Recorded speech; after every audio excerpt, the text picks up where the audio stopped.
When I say this, I really mean it. There will never be another film like Barb and Star go to Vista Del Mar, because it is one of the most eccentric, crazy comedies I've seen in quite a while, with two of the maybe annoying characters, but charming in their own ways.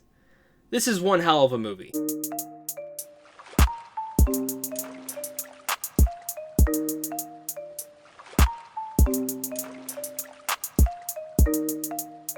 What's going on? My name is Zach, and if you guys enjoy talking movies, this is the channel for you guys. So make sure to hit that like and subscribe button, because I love talking movies as well, and I want you guys to be in the conversation every single day as I review movies and talk a bunch of geeky content. So this is the channel for you guys as well. Again, comment down below and let me know your guys' thoughts. Are you guys excited for Barb and Star? Let's talk about it. Barb and Star go to Vista Del Mar. It's about two lifelong friends, Barb and Star, who embark on an adventure of a lifetime when they decide to leave their small town for the first time ever and head to Vista Del Mar.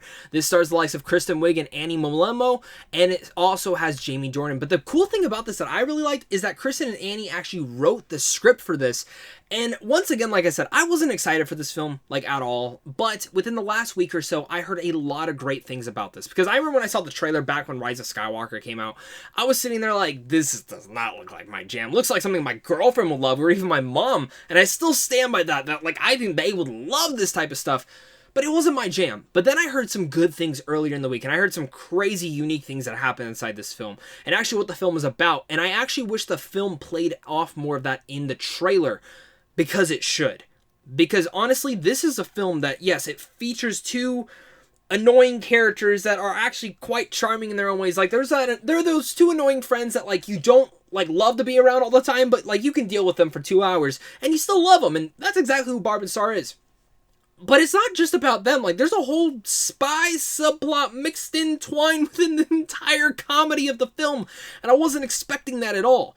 But those elements actually worked really well, even though they're, like, completely out of left field, especially in the beginning of the film. I was sitting there watching, and I'm like, am I watching the right movie? It turned out I actually was watching Barb and Star, but as the story plays out, it is really unique. And it's insane. It's very eccentric. And the way that I can personally say it is it feels like a Saturday Night Live sketch just stretched into 1 hour and 45 minutes. And there's pros and cons that can come about in that.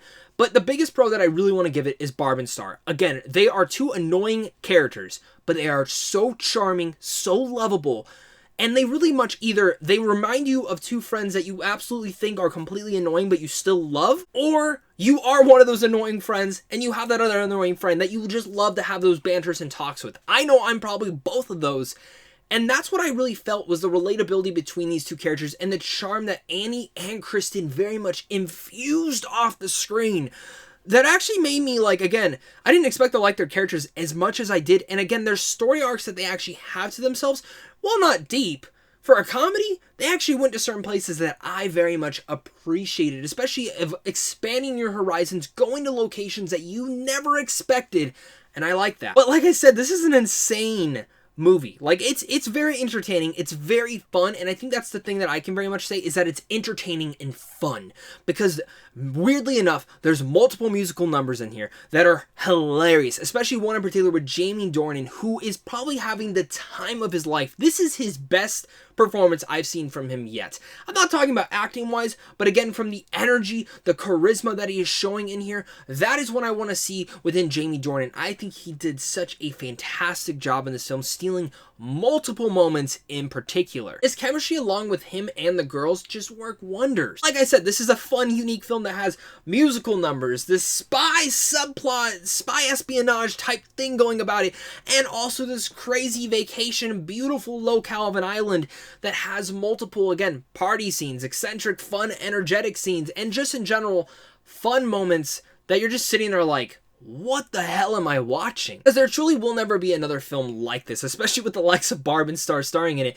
But even with all those weird things, it might sound like, does that even mix in well? Surprisingly, it works really well with all these characters, and I was not expecting that. I was expecting for maybe it not to work at all, point blank. It works in wonders because of these two characters, and the way that you kind of look at it is like, what's the odds of them leaving this small town and then getting enwrapped in all this? Well, in a fun-ass comedy, this is kind of something that you're going to be wrapped into. But again, that will not be for everyone. I think those two styles clashing will not work for everyone.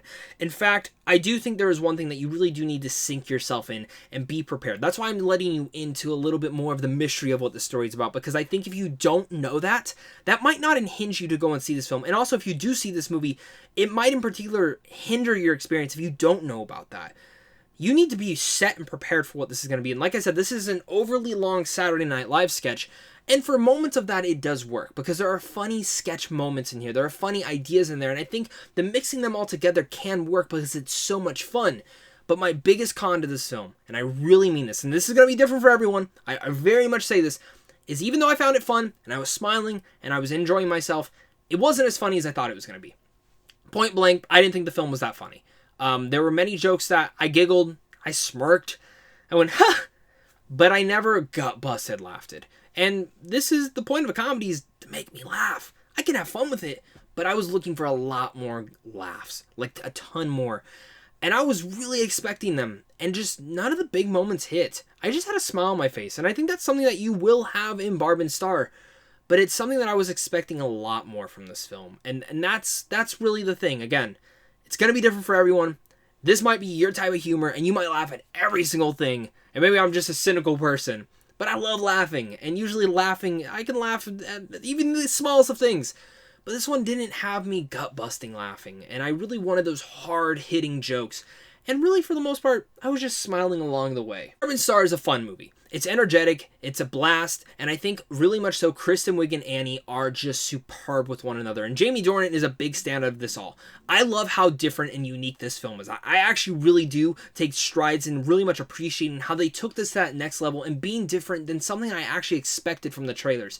And I like that. But you also need to be prepared for that, because if I wasn't, I don't know how I would have reacted to this film. It definitely feels like a giant Saturday Night Live sketch, and that's the pros and cons of it all. There are some overly funny moments that really much are strung out a little bit too long, and there are some jokes that definitely don't hit. But along the way, you're still having a fun time and still smiling with the eccentric pieces that are in here. The film might not have hit all the marks for me, but it still is a fun time, and I think a lot of you guys are going to absolutely enjoy this. So if you're someone maybe this Valentine's Day who needs just your best friend to comfort you and enjoy the film, then Barb and Star is for you. Maybe you're just a lovely couple who wants to enjoy the film. That can also work as well. So with all that said, I'm going to give Barb and Star a C+. And I enjoyed this movie. I just wish all the jokes would have hit a little bit harder for me. But again, I think there are going to be a lot of people who absolutely have a blast with this one. And I smiled. I laughed. Again, I think my mom or my girlfriend would have absolutely enjoyed this one. So thank you guys again so much for clicking on this. You guys are seriously all the best. Make sure to head on over to Sandwich on Films on how to see films early. And of course, this is a big thank you to you and a big thank you to my Patreon supporters, because without you, I wouldn't be able to do this. Thank you guys again. And of course, until next time, stay classy.